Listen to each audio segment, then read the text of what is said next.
Good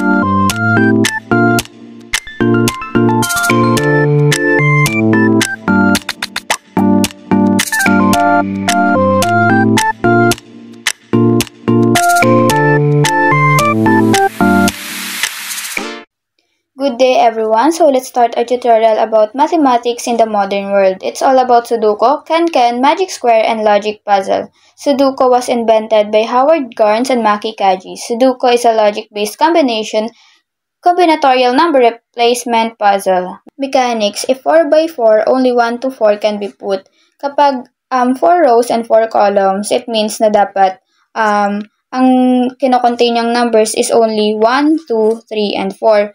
Bawal mag 5, 6, 7, 8. Grabe. Then, next, and if 9 by 9, it's only 1 to 9 can be put. Like, 1, 2, 3, 4, 5, 6, 7, 8, 9. Hanggang dyan lang. Then na siya ma-exceed ning number 10.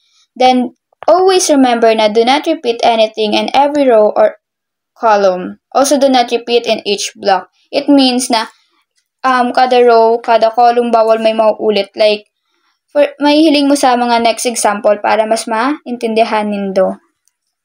So next, we're going to try example number 1. We're going to learn how to solve Sudoku puzzle. Here, we take a 4 by 4 Sudoku puzzle. So 4 by 4 Sudoku puzzle means in a row, it will have 4 cells. And the column 1 to 4, 1, 2, 3, 4, pababa. And this is called 4 by 4 Sudoku puzzle. First, let us know what are the rules. In each row or in a column, the number must be 1 to 4. That is 1, 2, 3, 4. And each number must come only once. It should not be repeated. That is the rule. And you can solve by taking either a column or a row or a box. Okay, there are 4 square box, which you can see. Apat siyang box. 1, 2, 3, 4. Okay, now how to solve this? And the first logic which I used is to solve this here, a row or a column, even a box, which have 4 cells. If 4 by 4, 1 to 4 lang pwedeng ilagay. Then, bawal maulit sa kada row or column. Bawal din may maulit sa kada blocks. Yung may red color cross sign. So, nakikita naman natin sa first row, 2, 1, 3, 4.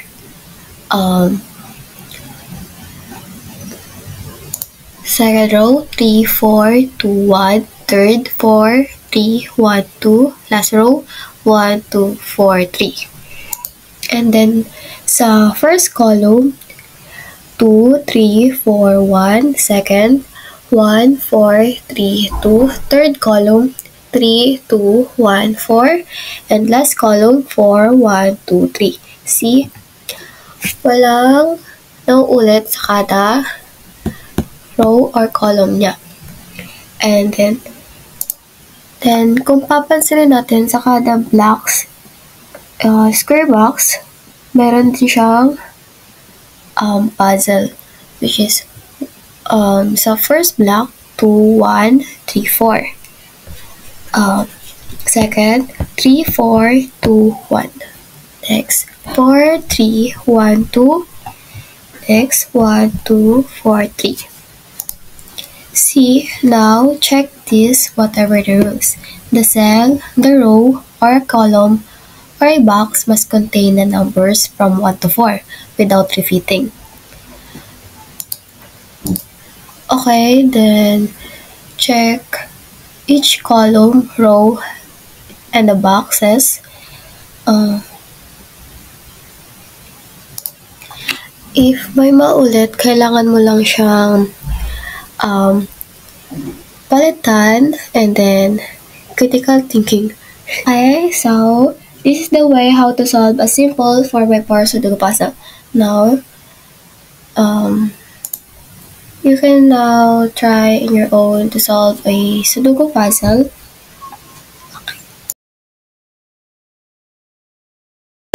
So, let's try the second example in Sudoku, which is, this one is 9 by 9. So, but, yung first one is 4 by 4, and ang ginamit ng, ni Angel is, na technique is write down all possible entries, which is, hanggat, in each empty cell, write down all possible entries that don't contradict the one rule. If a cell only has one possible entry, fill it in. Yung parang sinabi niya na bawal maulit sa row or sa column na yon ang isang number. Parang ganun. Hanggat nakikita niyo or sa tingin niya fit in yun doon, pwede niyang ilagay. Ang ginamit niya is yung write down all possible entries.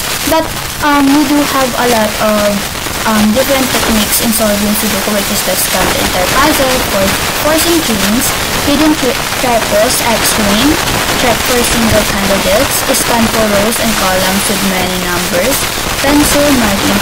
But I think, sa akin, as long as kasi hindi naman ako na-base sa mga ganitong techniques, as long as na nasasagutan ko yun, okay na sa akin. Like, parang ganito, ang technique ko kasi is, for example, dito sa center na to, dito sa 3 by 3 na to, I mean, itong may 5, dyan sa may anong yan, is, dyan ako nag-start na visualize or maglagay ng mga possible na answer. For example, dito sa my middle, titignan mo lang tong row na to. Itong row na to. Ano pa ba yung numbers or columns na wala dito? Dito ka muna titignan sa dito. Para, mas okay kasi siya. Parang sa center. Possible ba yung 7? I think yes. So, let's put 7 here. Then,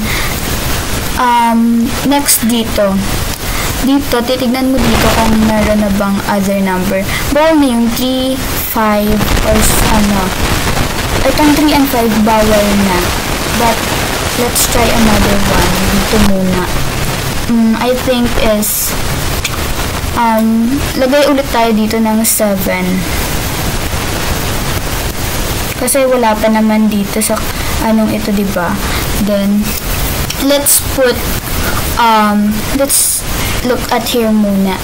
May 3 na dyan, diba? But, dito, tignan mo kung may 6 na ba dito. Dito meron na, automatically, wala na yan. So, let's start, dito na lang natin lagay yung 3. I mean yung 6. Yan. Then, 2. Kapag dito may 2 na, wait, let's check the numbers first. For example, 1, 2, 3, 4, 5, 6, 7, 8, 9, 10. 1, wala pa naman. I think wala pa naman dito. Wala pa. But, tignan natin muna. Dito muna tayo mag-focus. Let's put 4 here. Kung ano mas malapit sa mga numbers, then 8. As long as na wala pa dito, pwede siyang ilagay.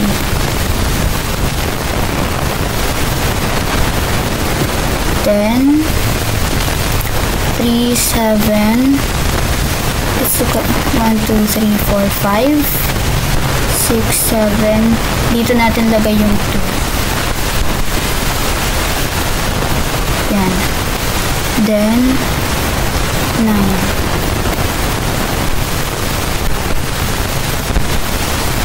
But let's double check kung may nasagasaan siyang other numbers here sa column na to. Wala pa namang 9 dito and wala pa naman dito. Then dito naman 5, wala pa. Wala pang 2 dito. Then 4, wala pa din. Then 7, which is correct na to. Pwede mo siyang maging guide sa other columns. Depende kung saan ka na magsisimula. It's either here sa my left upper part or sa right upper part. But for me, mas okay kung sa may, dito sa may left upper part. Parang, same lang naman yung gagawin mo sa ginawa mo dito sa gitna. Kung ano yung sa tingin mong pwede ditong i-fit in. Or as long as na wala siyang nasasagasaan, or I mean, wala siyang same number here sa column. Parang similar lang nga siya doon sa ginawa ni example number 1, which is yung sa write down all possible entries. Pwede yon. So, wait lang, answeran natin. 5. Then dito pwede ang 6. Then 4. 1, wala pa naman ditong 1 sa row na to, kaya pwede. 3. 7, wala pa naman. Let's look, meron pa. 9, wala pa naman dito. Let's put 9 here. Then 8. And mapapansin mo rin dito sa column, I mean sa row and column na to na kahit i-count ko siya 1, 2, 3, 4, 5, 6, 7, 8, 9 is andito lahat ng number sa box na to. Dito lang naman, like, parang may makikita ka ng possible pattern. Pwede, ibig sabihin, medyo, tama ka sa part na yon. Tumama ka na sa wakas. Then, dito naman, there's no 3 naman, kaya it's possible. May 1 na, but I think pwede dito yung 2. Sa part na to. Let's put 2. Then, 3. Number 3, wala pa naman. Dito, try natin dito. Saan kaya pwede? 4. Saan kaya pwede ang 4?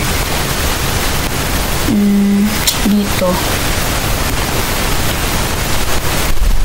Then, sa 5, next number is 5. Pwede siya dito.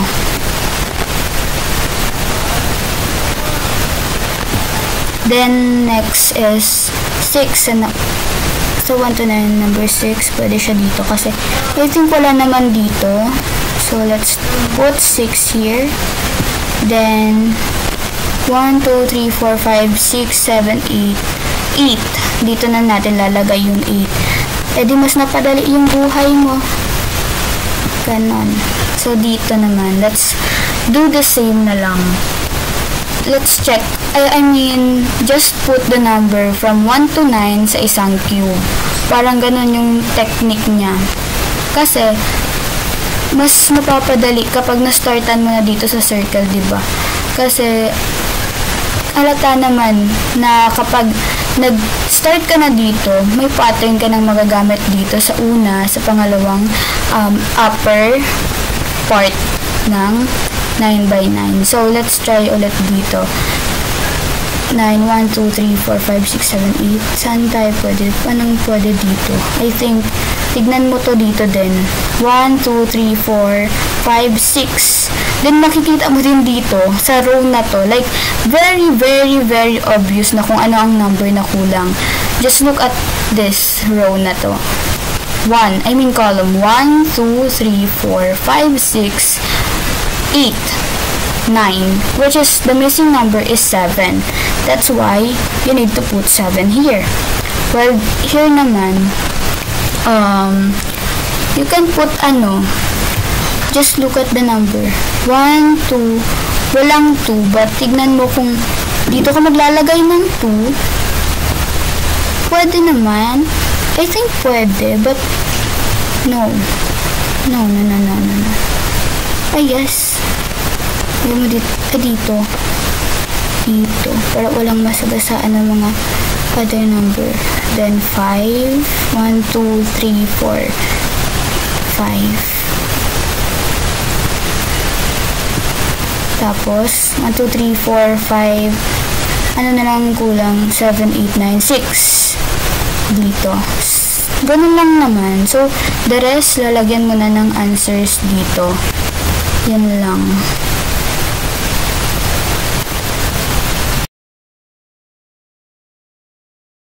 So, hi everyone.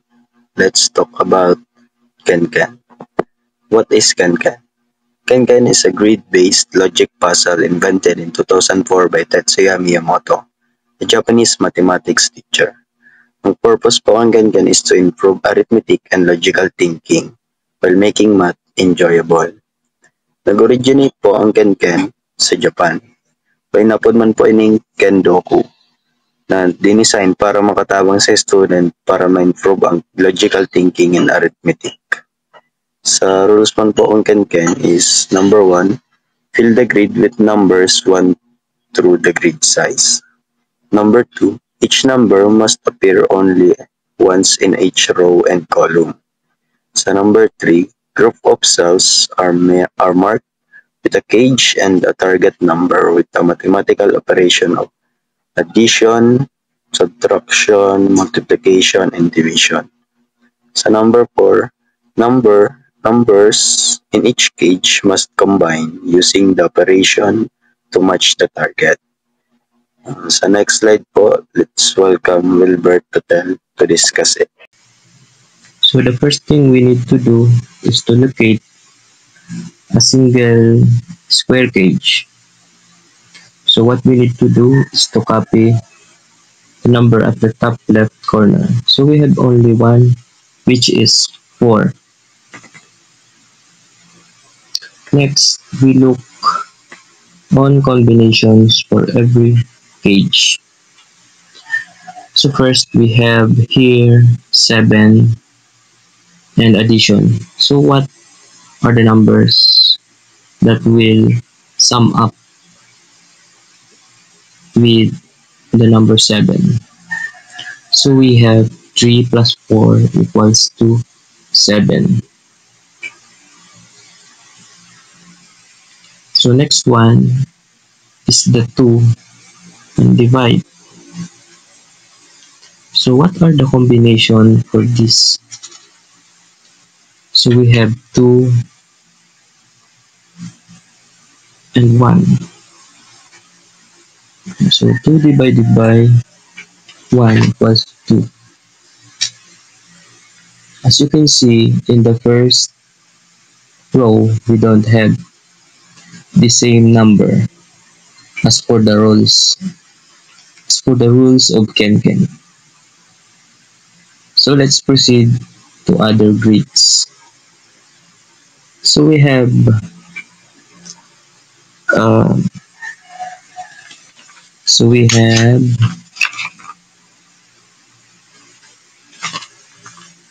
one and minus.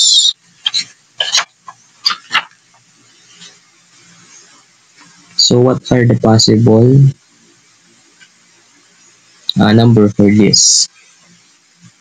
So we have 3 minus 2, 2 minus 1, and 4 minus 3. So since we have 1 on the top, we cannot use the 1 for this. It's either 4 minus 3 or 3 minus 2. So we put now 2 and 3 minus. So 3 minus 2 equals to 1. So we go now to larger grid, which is 4 and x. So what are the possible numbers to this? Since we have 3 and 4 on the top, so we should have number 2 and 1 to complete the pattern. So we have 2 times 1 equals 2. Now there are no possible number to multiply other than 2 to solve the 4x. So we put 2 on the last. So next is the 1 minus beside the 1 and 2.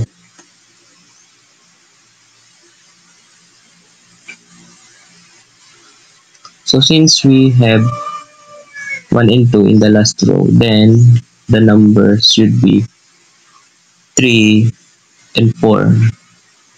Since 4 minus 3 equals to 1. Next is the 3 minus. So what are the possible numbers? So since there are no numbers that will result to 3 other than 4 minus 1, so we will have 1 and 4.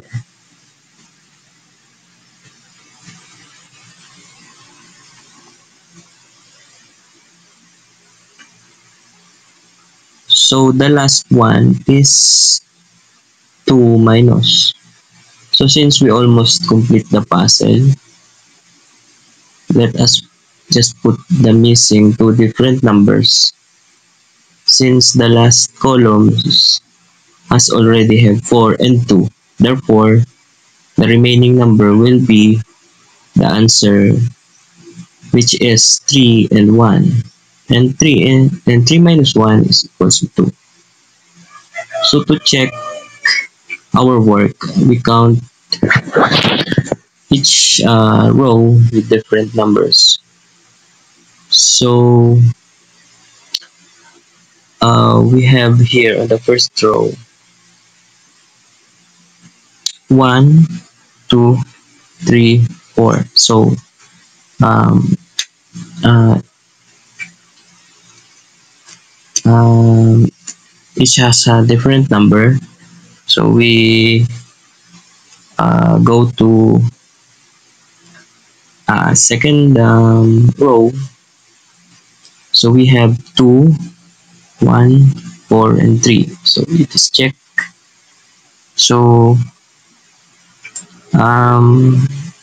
for the third row, 3, 4, 2, and 1. So it is also check. And the last row is 4, 3, 1, and 2.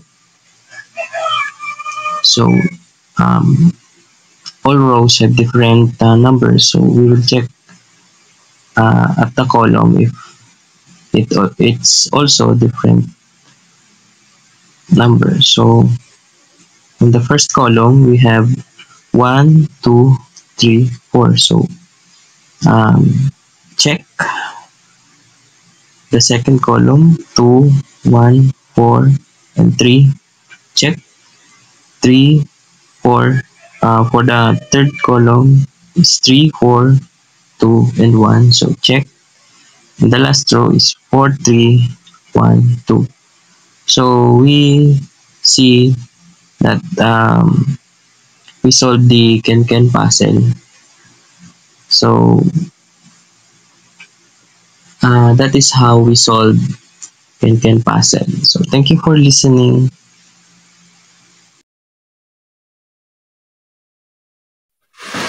So hello everyone, I am here to discuss the magic square. So a magic square is a square array of distinct positive integers arranged such that the sum of the numbers in each row, column, and both main diagonals are equal, known as the magic constant. Some well-known examples are the Sagrada Familia, magic square, and the Parker square. So to understand it further, let me give you an example about the magic square. So let us start with the basic 3x3 magic square. So let us start with the first thing we need to do is to find the magic constant by using the formula. Again, the magic constant is the sum of the number in each row, column, and the diagonals. So it should be equal. So the formula we have here is n plus n squared plus 1 divided by 2. So since we are using a 3x3 grid magic square, let us substitute the n with number 3. So 3 times 3 squared plus 1 divided by 2. 3 times 10 is equals to, 3 times 10 is equals to 30, and we will divide 30 with 2, so we will get the answer 15, which means our magic constant is number 15. Or if you don't want to use this formula, you can just add you can simply add 1 plus 2 plus 3 plus 4 plus 5 plus 6 plus 7 plus 8 plus 9, which is equal to 45. And since again we are using the 3 by 3 grid, we are going to divide the 45 by 3, so it is equals to 15. So let's find out that our magic constant is 15. Next, a number when we add every row, column, and diagonal lines, it should be equal to a number which is called a magic constant. So again, our magic constant is number 15. A number when we add every row, column, and diagonal lines, it should be equal to a number which is called magic constant, or the 15. So it means if we add these three numbers, 2 plus 7 plus 6, 9 plus 5 plus 1, 4 plus 3 plus 8, 2 plus 9 plus 4, 7 plus 5 plus 3, 6 plus 1 plus 8, and the diagonal line 6 plus 5 plus 4, and lastly is 2 plus 5 plus 8. It all should be equal to 15, so we will know that it is really a magic square. So it is a 3 by 3 grid magic square. Next, let us proceed to, we can only use numbers from 1 to 9, so that each row, column, and diagonal adds up to the same number, which is 15. In a 3 by 3 grid, we could use each number only once in each magic square. So next, there are 8 possibilities in a 3 by 3 magic square. They are just the reflection or rotation of one pattern. So I highlighted every number. So if you notice, I highlighted number 5. If you notice number 5 is always at the center square of every magic square. It is because we will know it later. And next is even numbers. Even numbers is always at the corner of each magic square, while odd numbers is at the edge naman. So if you would notice, they are just pattern. So there is just a reflection or rotation.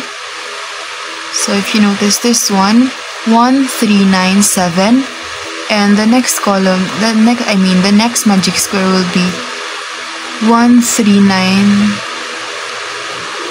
7, 1, 3, 9, 7, 1, 3, 9, 7, 1, 3, 9, 7, 1, 3, 9, 7. So they are just rotating.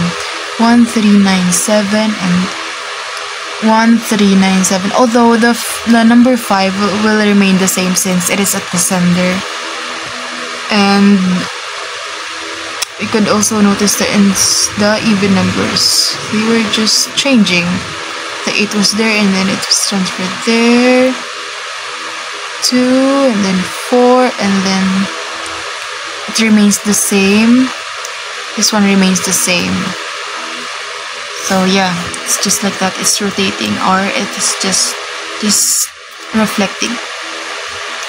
And lastly, so as I've said earlier, we could only use numbers 1 to 9, which we will add those 3 numbers for us to get the sum of 15. So I listed here all the possible 3 numbers that we can add, so that we can get the answer, the number 15. So the center square has to be 5 since it is involved in 4 different sums. So to understand it further, I highlighted some of the parts here. These are the only possible equation. These are the only possible 3 numbers that will result to 15, since we could only use numbers 1 to 9 in a 3 by 3 grid. So it is mentioned that the center square has to be 5 since it is involved in 4 different sums. So it is involved in 4 different sums. So 1, 2, 3, 4.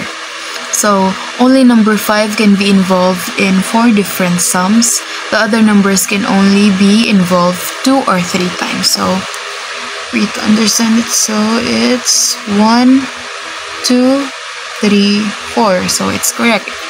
Number 5 is involved in 4 different sums. And next, the corners must be even number since each corner is involved in 3 different sums. So let us see, the even numbers are 2, 4, and 2, 4, 6, and 8. So 1, 2, 3, 1, 2, 3, 1, 2, 3, and 8, 1, 2, 3. So it's correct. So the corners must be even numbered since each number is involved in 3 different sums. So 1, 2, and 3. When we add these 3 numbers, it will result to number 15. So yeah.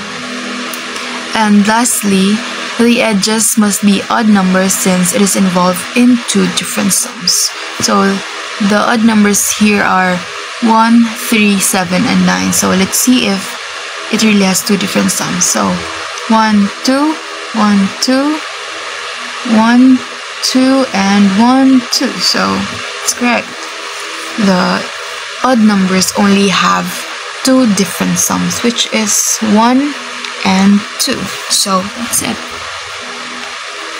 I hope you get yeah. So basically this is the 8 possible 3 by 3 magic square grid. So yeah. So as what Miss Shello discussed or tackled about the magic square, she mentioned the magic constant formula, but she uses 3x3. As for me, I uses 4x4 magic square.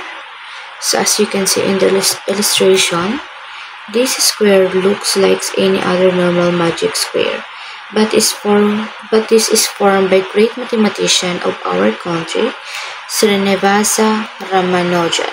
Not totally in our country, but in India particularly. So what is so great in it? So let's all find out what it, or is there really a magic that is inside in this square. First,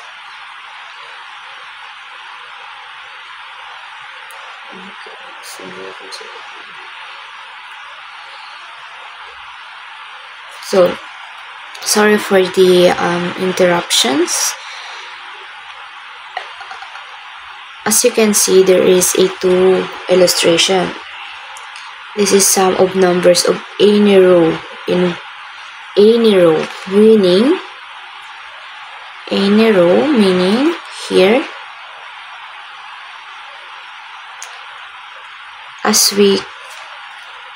if we compute this here, there is only one answer, and that would be 139. And while here, if we try the combinations also, like here in shade color, green shade, which are the 88, 10, 17, and 24, it is equals to 139. Same as here in the violet shade, 9, 89, 25, and 26. This illustration shows the number of numbers that is 139. Next, over here naman, at the central square. So as we can see, there are 7, which is the 17, 9, 24, and 89. And this is equals to 139. 9. Same as here. Oh, there are also 8 combinations here. Same as 18, 9, 87, and 25. 10, 19, 24, 86, 89, 23, 16, 11. And these 3 combinations is equals to 139.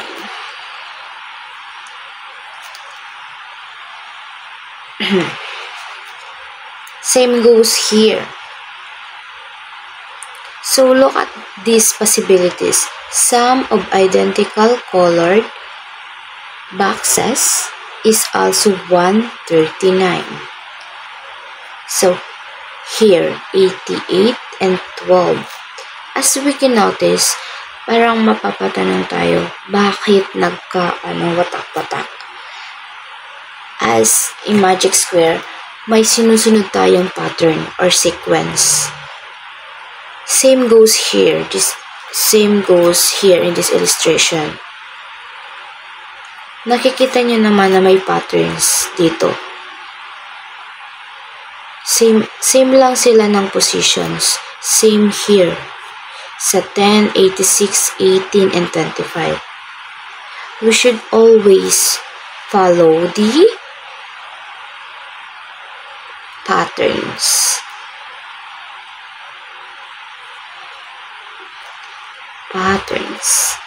Same goes here. We can see that this is the 12, 18, 86, 23. Nandito siya sa may upper side, yung dalawa, while this 2 is in the lower or bottom. Same as here, side by side silang dalawa. Nandito yung dalawa, nandito yung 88, 10, 25, and 16. So may possibilities. Look at these possibilities po. There is identical colored boxes. This in same lang po. 139 will always be the answer to all of these patterns, all of these possibilities po.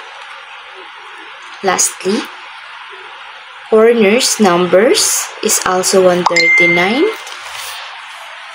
Any diagonal is also 139. And the column, of course, the column, diagonal, the corner, which is the 22, 87, 11, and 19 will always be equal to 139. Same as here. 139. So, magic square works in a pattern or sequence. And we should always follow, and we should always first know the sum of numbers, of any rows, columns, side corners, or it's in diagonal form, and identical colored boxes. But we all should always remember the patterns. And I hope you understood what I was saying. Magic square, as Miss Shelo mentioned, magic square is a square array of distinct positive integers arranged such that the sums of the number is each row, as what I mentioned earlier, the column, and both main diagonals are equal, known as the magic constant. So, ang magic constant pala talaga pong sinasabi is yung 139. Some well-known examples as I was saying, the Sagrada Familia Magic Square in the Parker Square. And this is Magic's contacts. 33. As you can see here naman po, there always be a pattern. Pattern. And we should always follow the pattern. That's all po. Thank you. Hi guys, I'm Lenny and our topic is about the logic puzzle. So earlier they discussed about Sudoku, Ken, and Magic Square. And also they teach us or give us a tutorial how to solve it. Now, in logic puzzle, need mo talaga ng critical thinking pagdating dito. So let's try this example. This is one of the simplest example of logic puzzle. So here's the scenario. Each of 4 siblings, Kian, Aldrin, Leia, and Sarah, has a different profession. A nurse, police, teacher, and IT. So, paano ba natin ma-identify kung sino sa kanila ang nurse, ang police, ang teacher, and an IT? So, we have a guide here or a clues para mas mapadali yung pag-evaluate natin and pag-identify. So, in terms of evaluation, para hindi tayo malito kung sino sa kanila, gawa tayo ng column. This is one of the easiest way. Gawa tayo ng column. So, earlier, gawa na ako ng column para hindi na siya hassle. So, in the first column, nilagay ko yung mga name nila. In the second column naman, and hanggang sa fifth column, nilagyan ko sila ng yung mga profession nila, nilagay ko dyan, tigi-isang column. Bakit tigi-isang column? Kasi itong mga space na to, gagamitin natin sila mamaya. So, let's start for the first clue. In the first clue, nakalagay dito that Aldrin, so, para makita talaga, Aldrin goes home early in the IT. So, si Aldrin daw, umuwi siya ng maaga sa IT. So, ibig sabihin, si Aldrin, hindi siya yung IT. So, lagyan natin ng X. But, the teachers come first, pero mas nauna pa rin yung teacher kesa kay Aldrin. So, ibig sabihin, si Aldrin, hindi din siya teacher. So, let's put X here. So, let's proceed for the second clue. Leia, who is going early in Aldrin. So, ibig sabihin, si Leia daw is mas maaga pa siya kay Aldrin. So, it means si Leia, hindi din siya yung IT kasi mas maaga pa siya kay Aldrin. But, Leia also is not a nurse. Hindi din siya yung nurse. So, X na yung nurse. So, ibig sabihin, si Leia is either a police or a teacher, while Aldrin is a police or a nurse. So, let's find out later. The third clue is the IT and Sarah. Sarah live work at the same time. Ibig sabihin, si Sarah daw at si IT, sabay silang maalis sa trabaho. So, it means, hindi IT si Sarah kasi sabay nga sila. So, X na dito si Sarah.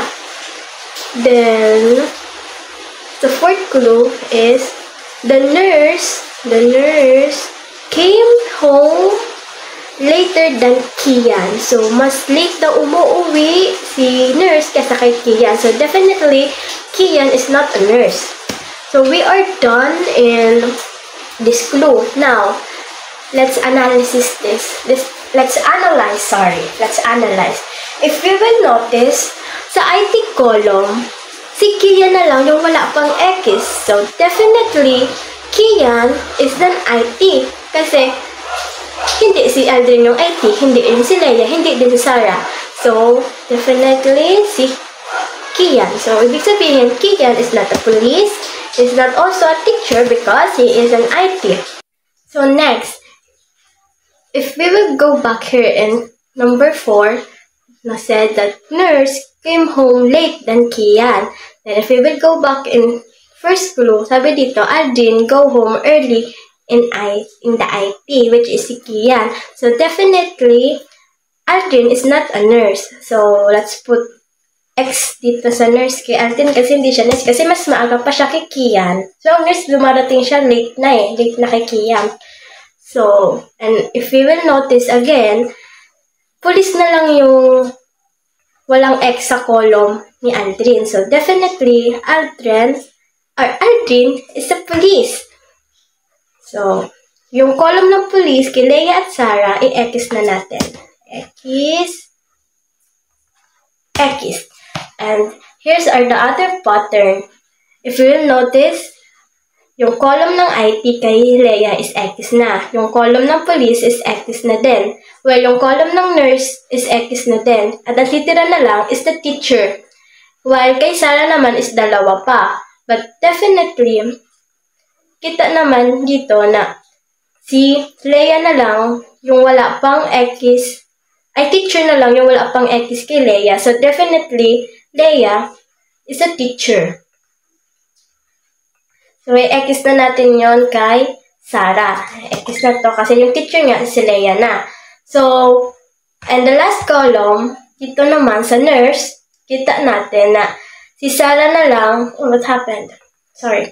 So, si Sarah na lang yung wala pang X sa nurse profession. So, definitely that Sarah is the nurse. So let's summarize it. So, Kian is the IT, while Aldrin is the police, while Leia is the teacher, and Sarah,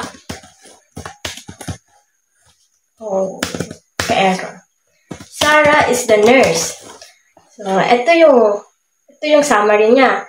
So, in the question na determine the profession of the four siblings, here is the answer. Kian is the IT, Aldrin is the police, while Leia is the teacher, and Sarah is the nurse. So, I hope na naintindihan nyo yung discussion about sa paggawa ng logic puzzle. Thank you!